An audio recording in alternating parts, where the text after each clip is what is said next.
आज की क्लास में हम लोग पहले क्या समझने वाले हैं वो समझ लो। आज की क्लास होगी हमारी मोमेंटम पे बेस्ड क्लास है आज। और मोमेंटम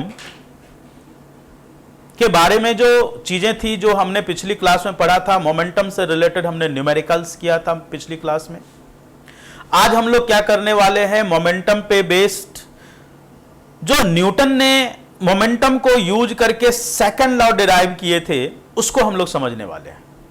तो आज की क्लास हमारी जो बेसिकली होगी वो मोमेंटम से जो सेकंड लॉ की डेरिवेशन की थी न्यूटन ने, जिसको न्यूटन्स सेकंड लॉ बोलते हैं या लॉ ऑफ मोमेंटम भी बोलते हैं, उसके बारे में हम लोग आज की क्लास में समझने वाले हैं। ठीक है, that is law of momentum. ठीक है, that is also called as Newton's second law. ठीक है, चलिए तो स्टार्ट करते हैं हम लोग आज की क्लास में। और इस पे बेस्ड हम लोग आज कुछ न्यूमेरिकल्स भी करेंगे। मोमेंटम तो समझेंगे ही, मोमेंटम पे बेस्ड हम लोग न्यूटन सेकंड लॉ भी पढ़ेंगे और इसी पे बेस्ड हम लोग आज जो है कुछ न्यूमेरिकल्स भी करने वाले हैं। जो न्यूमेरिकल्स भी आप लोग करोगे, जैसे आपने इससे पहले सॉल्व किए हैं न्यूमेरिकल्स और सॉल्व करके मुझे आंसर बताए हैं आपने, बिल्कुल उसी तरह से आप भी आज भी वही करने वाले हम लोग। तो हमारा टॉपिक है आज का Newton's second law of motion.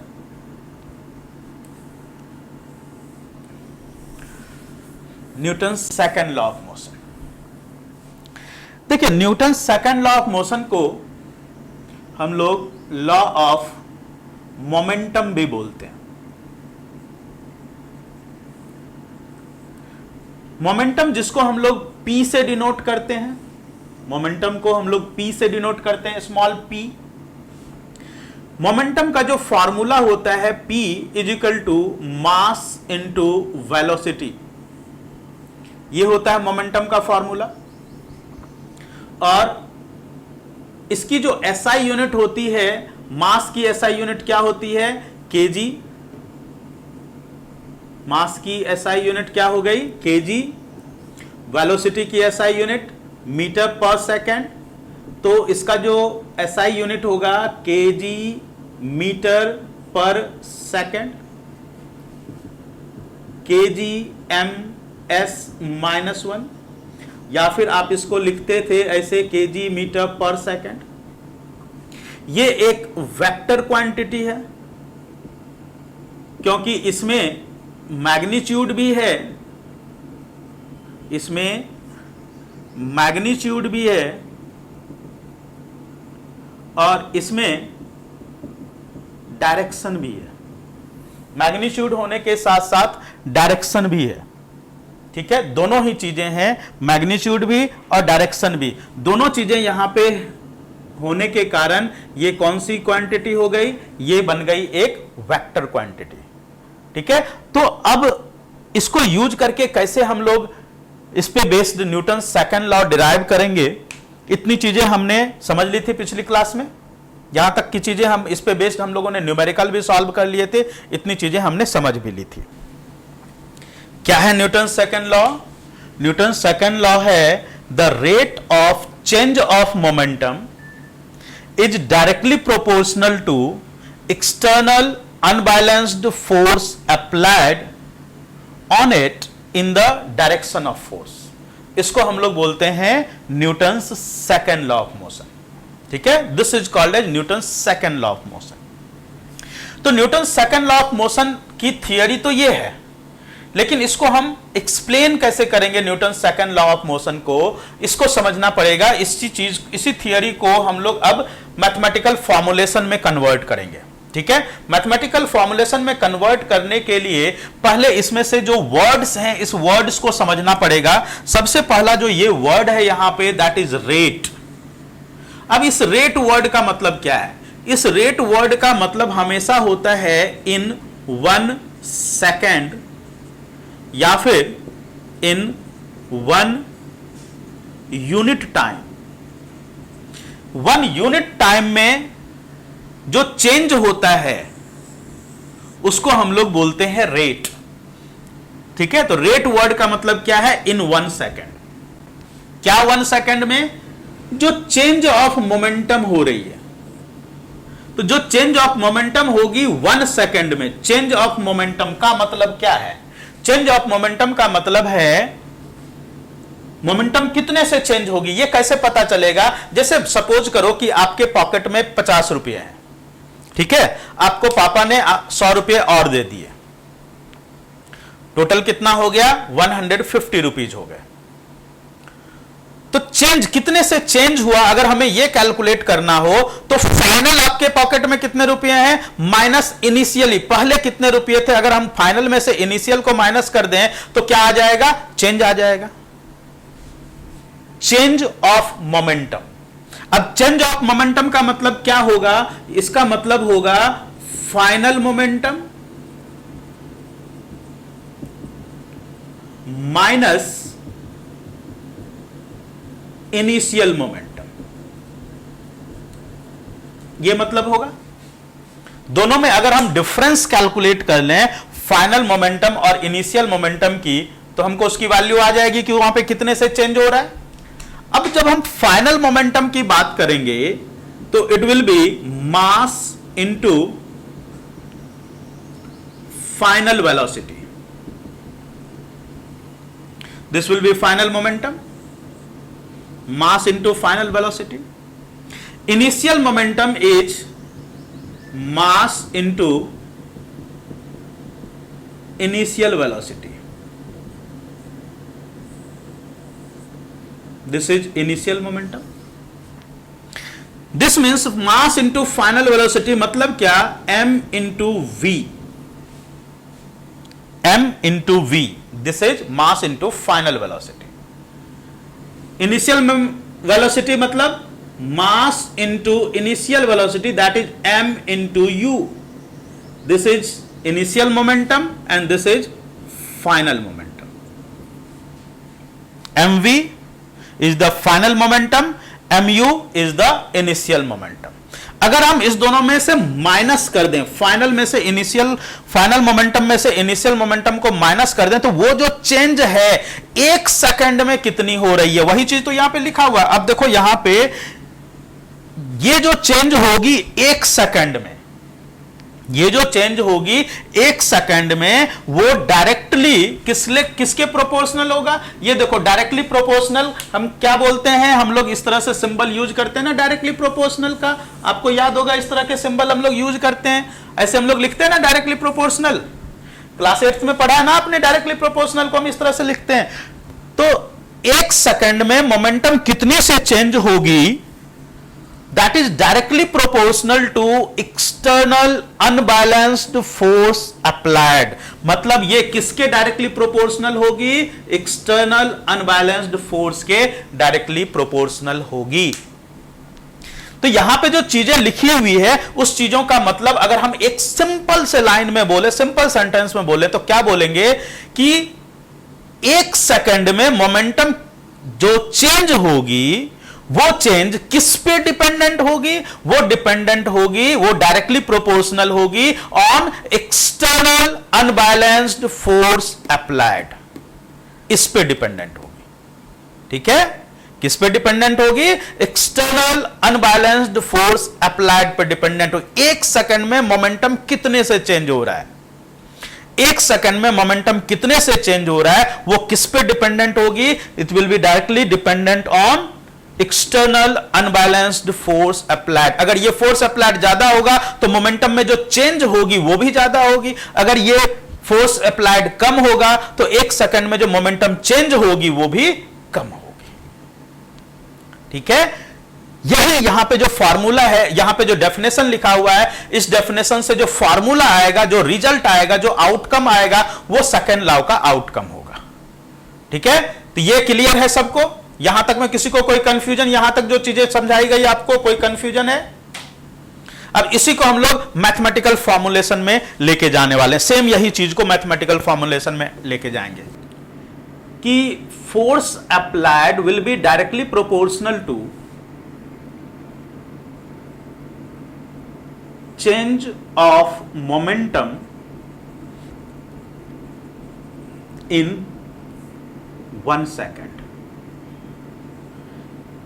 ये ही है न्यूटन सेकेंड लॉ।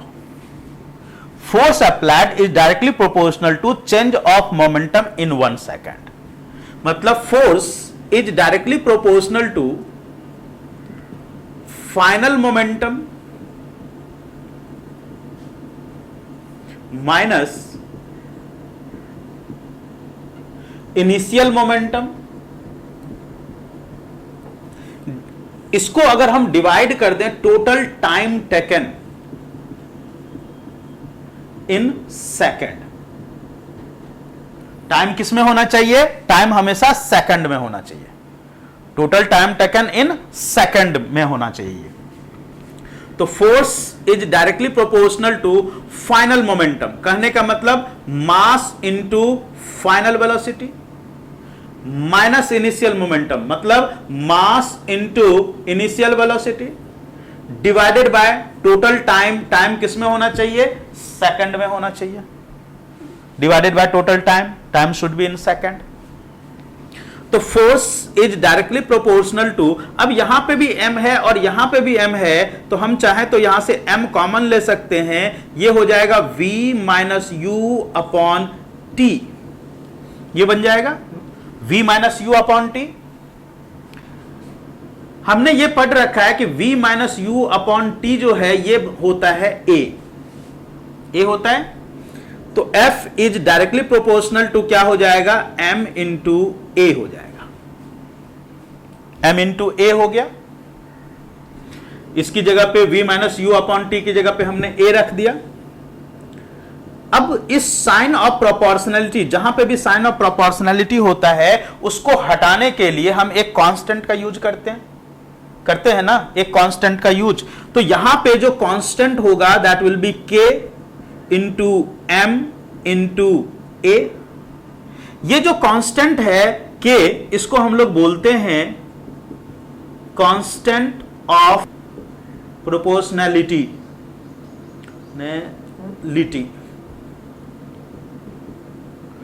क्या बोला जाता है इसको? कांस्टेंट ऑफ प्रोपोर्शनलिटी, जिसकी वैल्यू होती है 1। कितनी होती है वैल्यू इसकी? इसकी वैल्यू होती है 1।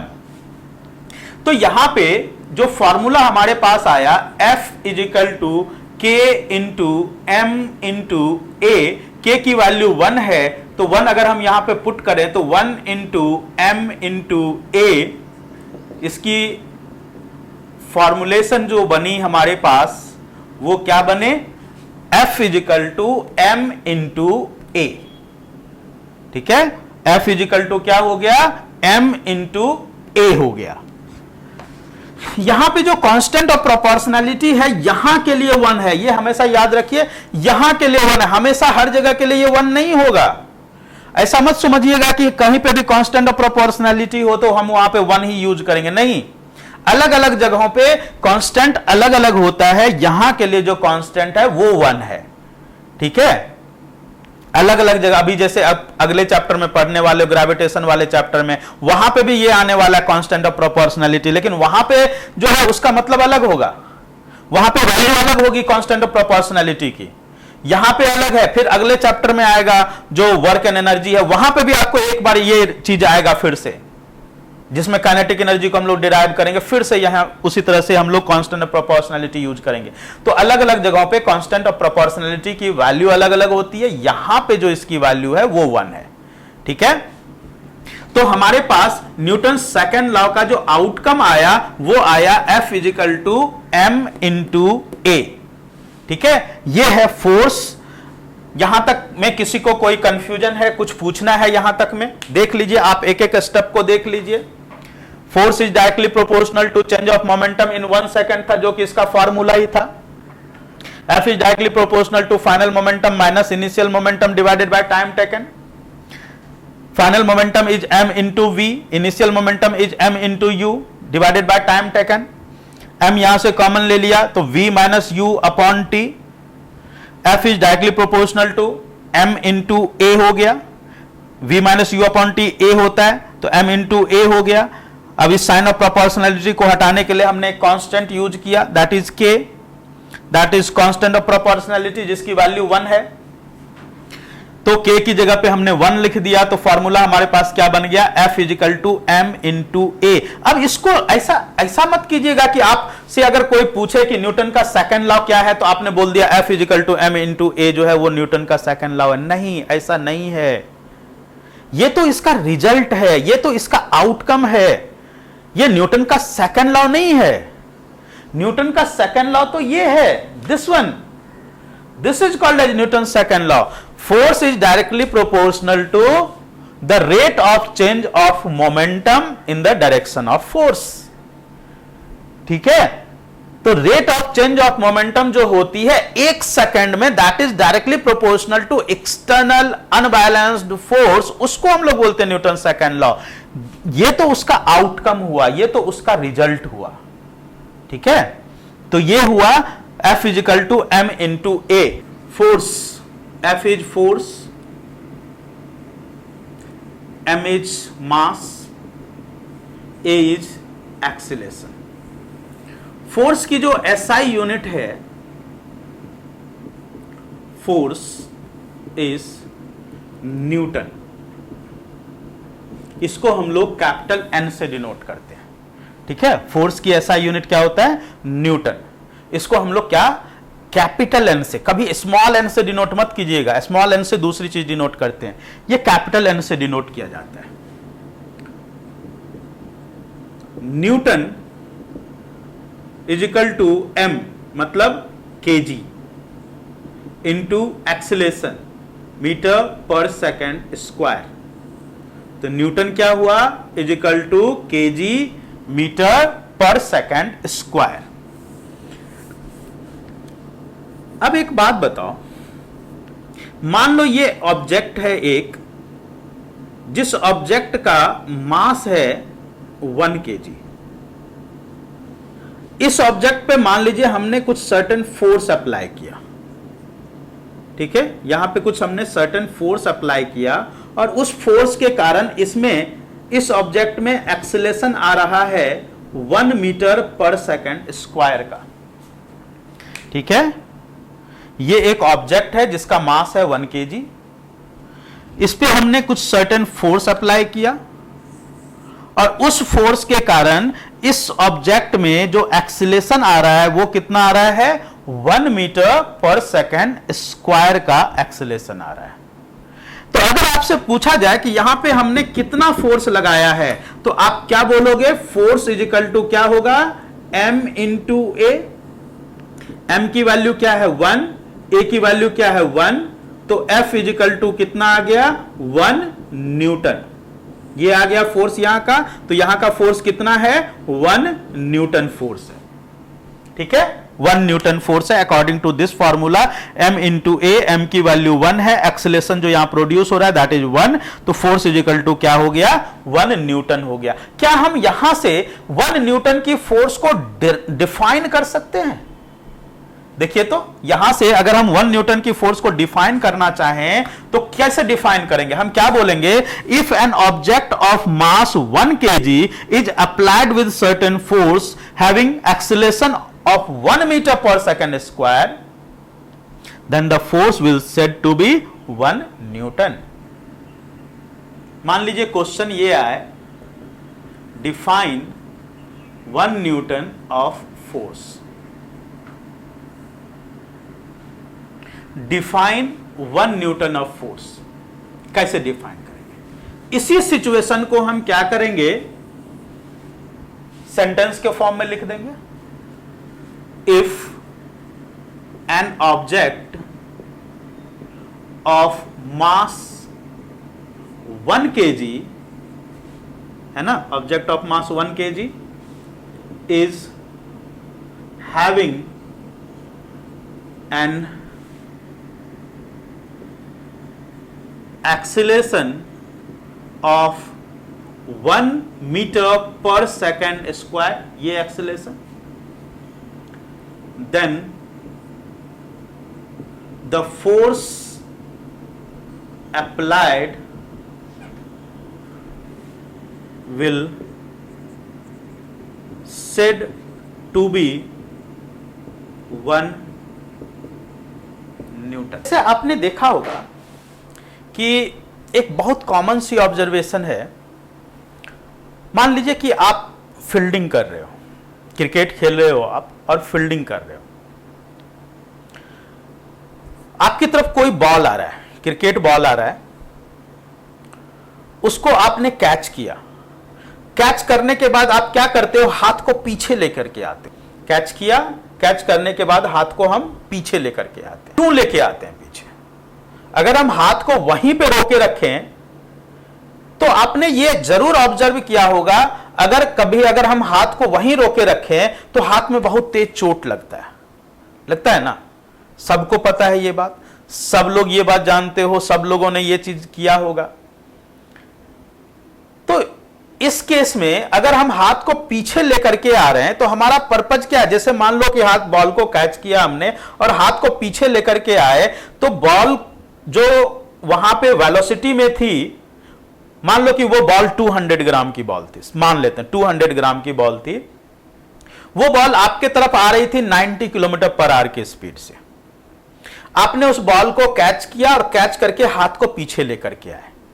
हाथ को पीछे लाने में टाइम लगा 2 सेकंड का। अगर आपने हाथ को वहीं रोक के रखा होता तो बॉल जो है तुरंत रुक जाती हाथ में, लेकिन चोट ज्यादा लगता। यही होता है, चोट ज्यादा लगता है। मान लीजिए कि आपने बॉल को, हाथ को वहीं पे रोके रखा और तुरंत 0.5 सेकंड में ही बॉल रुक गई। ऐसे में क्या हो रहा है, 2 सेकंड लग रहा है बॉल को रुकने में। ऐसे में क्या हो रहा है, बॉल हाथ में आई, आपने हाथ को वहीं पे रोके रखा, हाथ में टकराई बॉल और रुक गई। 0.5 सेकंड के अंदर टकराने के साथ ही रुक गई। ठीक है। अब दोनों केस में, एक केस में मैं बता रहा हूं जब हाथ को पीछे लेके आ रहे हैं तो उस वक्त चोट कम लग रही है, लेकिन जब हाथ को वहीं पे रोक के रख रहे हैं जहां पे 0.5 सेकंड में रुक जा रहा है बॉल, हाथ में चोट ज्यादा लग रही है। अब ऐसा क्यों हो रहा है, इसके पीछे रीजन क्या है? चलो इसको हम लोग मैथमेटिकली समझते हैं कि इसके पीछे रीजन क्या है। चलिए देखते हैं। मान लीजिए कि यह बॉल है और इस बॉल का मास है 200 ग्राम। यह बॉल आपके तरफ स्पीड में जो आ रही थी, that speed was 90 kilometre per hour. ठीक है, 90 किलोमीटर पर आवर। आपने यहां पे बॉल को कैच किया और 2 सेकंड में आप हाथ को पीछे लेकर के आए और 2 सेकंड में यह बॉल रुक गई। इस बॉल की वेलोसिटी हो गई 0। अब इस 2 सेकंड में आपके हाथ पे इस बॉल ने कितनी फोर्स अप्लाई की, जरा हम ये कैलकुलेट करते हैं कि कितनी फोर्स अप्लाई की इस 2 सेकंड में। तो force is equal to m into a. Force is equal to m कितना है, 200 ग्राम है। अगर हम इसको केजी में कन्वर्ट कर लें तो 200 डिवाइडेड बाय 1000 हो जाएगा, इतना केजी हो जाएगा। और इस किलोमीटर पर आवर को मीटर पर सेकंड में कन्वर्ट कर लें तो 90 इंटू 5/18, ये कट के 5 आ गया 25 मीटर पर सेकंड। ठीक है, तो मास की जगह पे हमने रख लिया 200 डिवाइडेड बाय 1000। ठीक है, इंटू एक्सीलेशन। एक्सीलेशन के लिए v minus u upon T. v क्या है, बॉल रुक रही है, फाइनली बॉल स्टॉप्ड हो रही है। तो 200 divided by 1000 into v 0। Initial velocity ball की जो थी that was 25 upon t, time जो यहां पे लग रहा था दैट वाज 2 सेकंड। ठीक है, चलिए अब हम इसकी वैल्यू को निकाल करके देखते हैं जरा कितना आता है। 20 कट गए, ये 2 और ये 2 cancel, -25 upon 10 that is -2.5 Newton की फोर्स लग रही है हमारे हाथ पे। -2.5 न्यूटन की फोर्स जब हम हाथ को पीछे लेकर के आ रहे हैं और बॉल कितने सेकंड में रुक रही है, 2 सेकंड में रुक रही है। तो हमारे हाथ पे जो फोर्स लग रही है वो कितनी लग रही है, -2.5 न्यूटन। माइनस क्यों? क्योंकि बॉल यहां पे रिटार्डेशन में है, बॉल रिटार्डेशन में है, बॉल रुक रही है, रुकने का मतलब क्या हुआ कि वहां पे नेगेटिव एक्सेलरेशन होगा, और जहां पे नेगेटिव एक्सेलरेशन होगा तो नेगेटिव एक्सेलरेशन होने के कारण फोर्स की वैल्यू भी माइनस हो जाएगी। फोर्स भी तो एक वेक्टर क्वांटिटी है, m इंटू ए है ना, मास इंटू एक्सेलरेशन है ना, एक्सेलरेशन एक वेक्टर क्वांटिटी होता है। तो फोर्स इज ऑल्सो, यहां पे जो फोर्स आ रहा है ना, that force is also a vector quantity. इसमें भी मास भी होगा और पर्टिकुलर डायरेक्शन भी है, पर्टिकुलर डायरेक्शन भी होगा। आपके हाथ पे फोर्स लग रहा है ना, पर्टिकुलर एक डायरेक्शन पे फोर्स लग रहा है, तो इसमें फोर्स में वेक्टर क्वांटिटी होने के कारण उसमें एक मैग्नीट्यूड भी, ये रहा ना, देखो इसका magnitude 2.5 is its value, value is called as magnitude. तो 2.5 इज इट्स मैग्नीट्यूड, और इसका डायरेक्शन आपके हाथ पे लग रहा है, दोनों ही चीजें हैं, मैग्नीट्यूड भी है, डायरेक्शन भी है, so it is a vector quantity. ठीक है, वेक्टर क्वांटिटी। अब हम इसी चीज को ऐसे समझते हैं कि मान लीजिए आपने हाथ को वहीं पे रोके रखा होता, पीछे नहीं लेके आए होते, हाथ को वहीं पे हम रोक करके रखते, तो हमारे हाथ में उस वक्त कितनी चोट लगी होती, उस वक्त कितना फोर्स अप्लाई होता बॉल का, जरा हम उसको भी कैलकुलेट कर लेते हैं। ठीक है, अब जो टाइम है वो टाइम हो गया, मान लेते हैं हम 0.5 सेकेंड, 0.5 सेकेंड में बॉल रुक गया आकर के। ठीक है, हाथ में टकराया और टकराने के साथ ही रुक गया। चलिए, अब यहां पे ये सारी वैल्यूज तो यही होगी, इस सारी वैल्यूज में वही में कोई चेंज नहीं होगा, सिर्फ यहां पे टाइम जो है वो 2 सेकेंड की बजाय हो जाएगा 0.5 सेकेंड। तो ये 2 अब कैंसिल नहीं होगा। ठीक है, अगर आप कैंसिल करना चाहो तो ये 4 टाइम्स कैंसिल होगा, अगर आप देखना चाहो तो 0.5 और 2 जो है ये 4 टाइम्स कैंसिल होता है, 4 टाइम्स कैंसिल होगा। ठीक है, यहां से अगर इसको कैंसिल करना चाहो तो 5 से 5 टाइम्स 5 से 2 और 2 और 2 जा 4, तो 5 इंटू 2, 5 इंटू 2 और माइनस साइन भी है यहां पे, तो ये कितना हो गया -10 न्यूटन।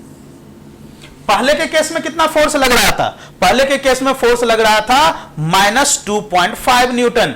अब जब बॉल को आपने वहीं पे, हाथ को वहीं पे रोके रखा, हाथ को पीछे लेकर के नहीं आए, तो अब देखिए आपके हाथ पे कितनी फोर्स लग रही है, अब लग रही है -10 न्यूटन। ऑब्वियसली इस केस में अगर आप हाथ पीछे लेकर नहीं आते हो तो आपके हाथ पे ज्यादा फोर्स अप्लाई होती है और आपको चोट ज्यादा लगता है। ठीक है, दिस इज द रीजन। हाँ,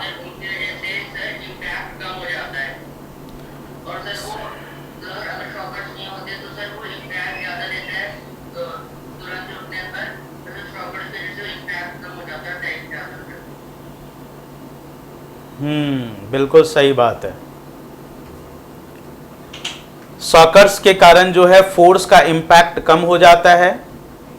जब सॉकर्स होते हैं साइकिल में या गाड़ी में तो उसके कारण फोर्स का इंपैक्ट हमारे ऊपर कम होता है, लेकिन जब सॉकर नहीं होगा तो उसमें फोर्स का इंपैक्ट काफी ज्यादा होता है। बिल्कुल बिल्कुल, सीट बेल्ट का भी सेम सिचुएशन है। अगर सीट बेल्ट में आप गाड़ी में बैठे हो, सीट बेल्ट लगा रखे हो, तो क्या होगा कि अगर मान लो गाड़ी झटके से रुकती है तो सीट बेल्ट क्या करता है कि हमारे आगे जाने की टाइम को बढ़ा देता है। जब आगे जाने की टाइम बढ़ जाती है तो क्या होता है कि कोलिजन का रेट या फोर्स का इंपैक्ट जो हमारी बॉडी पे आता है वो कम हो जाता है। ठीक है, फोर्स का इंपैक्ट जो हमारी बॉडी पे आएगा वो कम हो जाएगा। क्यों? क्योंकि आगे जाने की रेट बढ़ गई, टाइम बढ़ गया। जब ये टाइम बढ़ गया तो फोर्स जो हमारी बॉडी पे इंपैक्ट लगेगा फोर्स का वो कम हो जाएगा। ठीक है, बहुत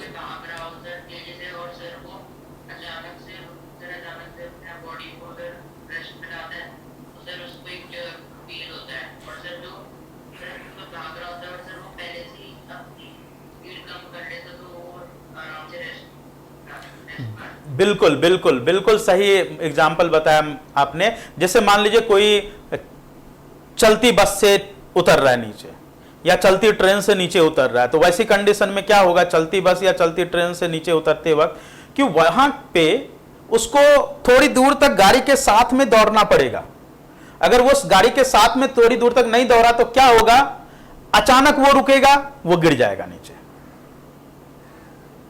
गिर जाता है ना, क्योंकि अगर अचानक उसकी जो पूरी मोमेंटम है, जो गाड़ी चल रही थी तो गाड़ी के साथ वो भी मोमेंटम में था, तो जब मोमेंटम है तो वो मोमेंटम अगर अचानक जीरो होगा तो क्या होगा, फोर्स का इंपैक्ट ज्यादा हो जाएगा और वैसी कंडीशन में वो गिर जाएगा। लेकिन अगर वो उसके साथ साथ थोड़ी दूर तक चलता रहे, दौड़ता रहे, टाइम बढ़ जाएगा तो मोमेंटम की जो रेट होगी वो कम हो जाएगी, चेंज होने की रेट, जिससे क्या होगा, फोर्स का इंपैक्ट कम हो जाएगा, वो इजीली वहां पे रुक सकता है। अगर कोई फास्ट रनर है, जैसे मान लो 100 मीटर रन करके आ रहा है, तो वो क्या वहीं पे जो स्टॉप पॉइंट है वहीं पे रुक जाता है? नहीं, वहां पे नहीं रुकता, थोड़ी दूर तक वो दौड़ता रहता है, क्यों दौड़ता रहता है? क्योंकि उसकी बॉडी मोशन में है, मोमेंटम में है, तो वो थोड़ी दूर जाकर के रुकेगा, तब जाकर के वो धीरे धीरे स्टॉप होगा, नहीं तो अचानक रुक जाएगा तो क्या होगा, झटके से गिर जाएगा। शोएब अख्तर की बॉलिंग देखो, बाउंड्री पर से दौड़ के आता है। जो भी फास्ट बॉलर्स होते हैं वो देखते हो काफी उनका लंबा रनअप होता है। क्यों होता है लंबा रनअप? रीजन क्या है उसके पीछे लंबे रनअप के पीछे? क्योंकि वो जितनी दूर से पीछे से दौड़ के आएगा उसमें उतनी ज्यादा मोमेंटम होगी, और जब जितनी ज्यादा मोमेंटम होगी, फास्ट स्पीड से बॉल थ्रो कर पाएगा। तो अब एक और एग्जांपल समझिए, जैसे कि ग्लास के आइटम्स हैं या कोई फ्रेजाइल आइटम है जो टूट सकने वाली चीजें हैं, उसको हम लोग हस्क में या पेपर में या फिर कोकोनट की कॉर्ड में, इस सब में पैक करके या थर्मोकोल वगैरह में पैक करके जो है एक जगह से दूसरी जगह ट्रांसपोर्ट करते हैं। ऐसा क्यों? रीजन क्या है इसके पीछे, ट्रांसपोर्ट करने के पीछे? इसके पीछे रीजन ये है कि अगर मान लीजिए वहां पे गिर गया तो क्या होगा, वहां पे जो कोकोनट कॉयर है या पेपर है या थर्मोकोल है, वो क्या करेगा, उसके टकराने की टाइम को बढ़ा देगा। स्पॉन्जी है ना वो, तो टकराने की टाइम को बढ़ा देगा। टकराने की टाइम बढ़ जाने से क्या होगी, टाइम बढ़ जाने से फोर्स की इंपैक्ट कम हो जाएगी, वो जल्दी टूटेगा नहीं। ठीक है, तो ये जितने भी केसेस आपने पढ़े, हर जगह पे जितने भी आपने पढ़े अभी तक, हर जगह पे क्या हो रहा है कि टाइम बढ़ रहा है। टाइम बढ़ने से क्या होगा, फोर्स की इंपैक्ट कम हो जाएगी। ठीक है, समझ में आ गया? अब कोई, मैं जैसे मान लो कि कोई हाई जंप करने वाला पर्सन है, एथलीट है, वो ऊपर से जब नीचे आएगा तो हम उसको किस तरह की फर्श पे जो है जंप करने देते हैं, जहां पे नीचे सैंड हीप हो या कुशन हो। सैंड हीप या कुशन क्या करता है, उसकी जो गिरने की टाइमिंग है उस टाइमिंग को इंक्रीज कर देता है। वो धीरे धीरे प्रेस होगा ना, तो गिरने की टाइमिंग है उसको इंक्रीज कर देगा। जब टाइमिंग को इंक्रीज कर देगा तो क्या होगा, टाइमिंग को इंक्रीज कर दिया तो फोर्स की इंपैक्ट जो उसकी बॉडी पे होगी वो कम हो जाएगी, उसको चोट नहीं लगेगा। अगर उसी को हम कंक्रीट की वॉल पे बोले कूदने के लिए, कंक्रीट की फर्श पे बोले कूदने के लिए, तो क्या होगा, टाइम वहां पे काफी शॉर्ट होगा, कम टाइम में उसकी मोमेंटम जीरो होगी, जिससे क्या होगा, जब टाइम कम होगा तो फोर्स की इंपैक्ट जो है वो बढ़ जाएगी, उसको ज्यादा चोट लगेगी। तो ये जितने भी केसेस आपने पढ़े हैं, हर केसेस में क्या हो रहा है कि हम टाइमिंग को बढ़ा रहे हैं, और टाइमिंग के बढ़ने से क्या हो रहा है, फोर्स की इंपैक्ट उसकी बॉडी पे कम हो रही है। या अगर हमें फोर्स की इंपैक्ट को बढ़ाना हो तो हम टाइमिंग को कम कर देंगे। ठीक है, टाइमिंग को हम कम करेंगे। समझ में आई बात? तो ये सारे के सारे केसेस में यही चीज है कि हम फोर्स को बढ़ाने के लिए टाइमिंग को घटाएंगे या फोर्स को कम करने के लिए टाइमिंग को बढ़ाएंगे। क्यों? क्योंकि दोनों एक दूसरे के इनवर्सली प्रोपोर्शनल है। अब हम लोग कुछ इस पे बेस्ड न्यूमेरिकल्स करेंगे। न्यूमेरिकल्स करते वक्त आप कुछ बातों का ध्यान रखेंगे।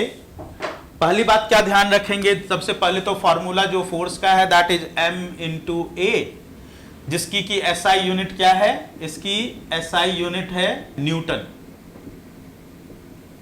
और मास हमेशा किस में होना चाहिए, मास हमेशा केजी में होना चाहिए, और एक्सेलरेशन हमेशा मीटर पर सेकेंड स्क्वायर में होना चाहिए। अगर दूसरे वैल्यूज में दिया हुआ है तो उसको इसमें कन्वर्ट कीजिए, मास दूसरे वैल्यू में दिया हुआ है तो उसको केजी में कन्वर्ट कीजिए, और SI यूनिट जो फोर्स की लिखेंगे वो हमेशा क्या लिखेंगे, न्यूटन लिखेंगे। ये चीजों का ध्यान रखना है। चलिए अब लिखिए न्यूमेरिकल, और न्यूमेरिकल सॉल्व करके उसके आंसर्स जो है आप वैसे ही मेरे पास भेजिए। चलिए लिखिए, फर्स्ट क्वेश्चन लिखिए, व्हाट फोर्स, हाँ लक्षित सही है बिल्कुल answer. What force would be needed to produce an acceleration of 4 metre per second square in a ball of mass 6 kg। आप लोग अपनी वीडियो को यहीं पर पॉज करें और इसको सॉल्व करें। ठीक है, ये क्वेश्चन है, चलिए सॉल्व करें। दिव्यम बिल्कुल सही है आंसर आपका, देवांश सही है आंसर, क्षितिज सही है, काव्य सही है। तो मैक्सिमम बच्चों ने इसका आंसर कर लिया, सही है। पीयूष सही है। तो F is equal to M into a, M है 6, A है 4, तो ये आ गया 24 न्यूटन। तो फोर्स की वैल्यू जो यहां पे आई दैट वाज 24 न्यूटन। ठीक है, ये हो गई फोर्स की वैल्यू। चलिए ठीक है, सबके आंसर ये 24 ही आए हैं। नेक्स्ट क्वेश्चन लिखिए। Find acceleration produced by a force of 12 Newton exerted on an object of mass 3 kg। आप लोग अपनी वीडियो को यहीं पर पॉज करें और इसको सॉल्व करें।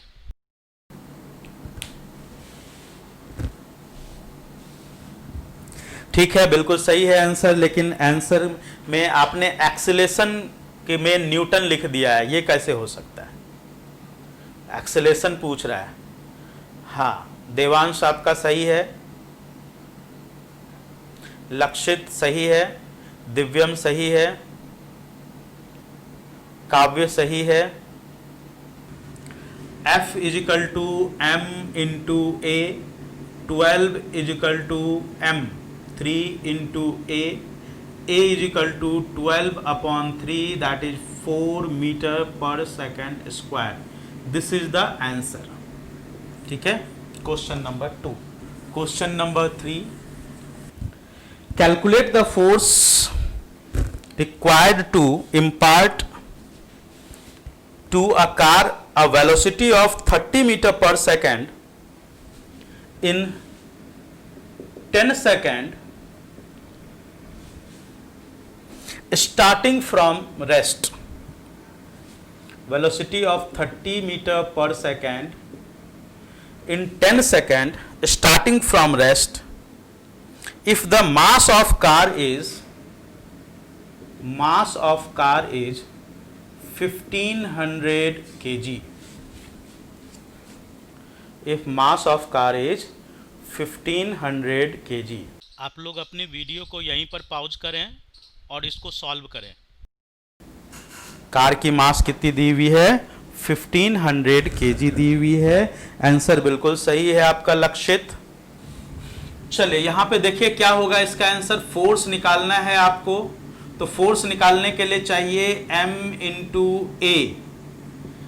M की वैल्यू दे रखी है 1500 into A is V minus you upon T.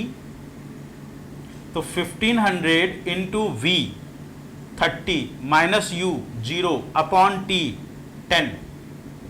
तो 1500 इंटू 30 अपॉन 10 ये कट गया और ये आ गया 4500 Newton.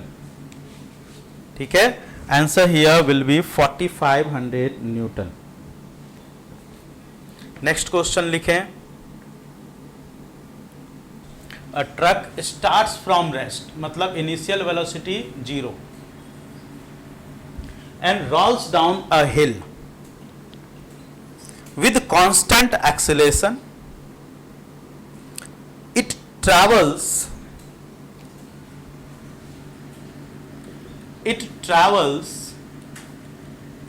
a distance of 400 meter in 20 seconds. Find the force acting on it if its mass is 7000 kg। आप लोग अपनी वीडियो को यहीं पर पॉज करें और इसको सॉल्व करें। सही है, सही है बिल्कुल। 1 0 लेकिन कम लग रहा है मुझे, 1 0 कम था। आंसर तो सही था, आंसर में 1 0 कम है बच्चा।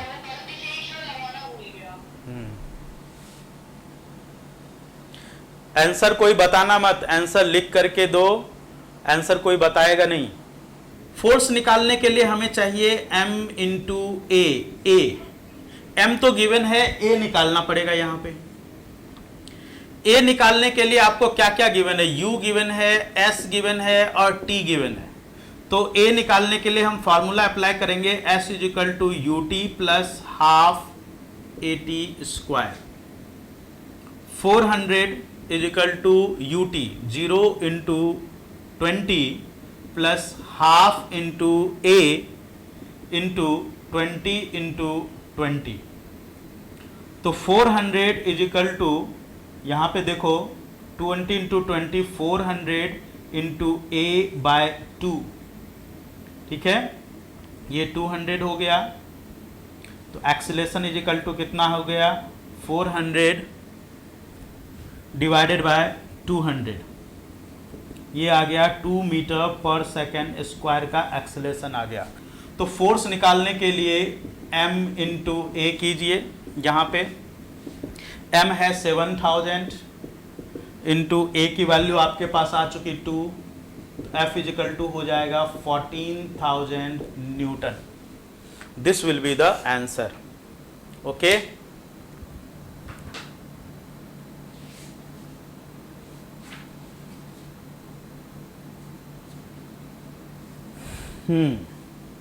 तो आज हम लोग इतना ही क्वेश्चन करेंगे, ठीक है। अब आप लोग इसको रिवाइज करें, इसको रिवाइज करें।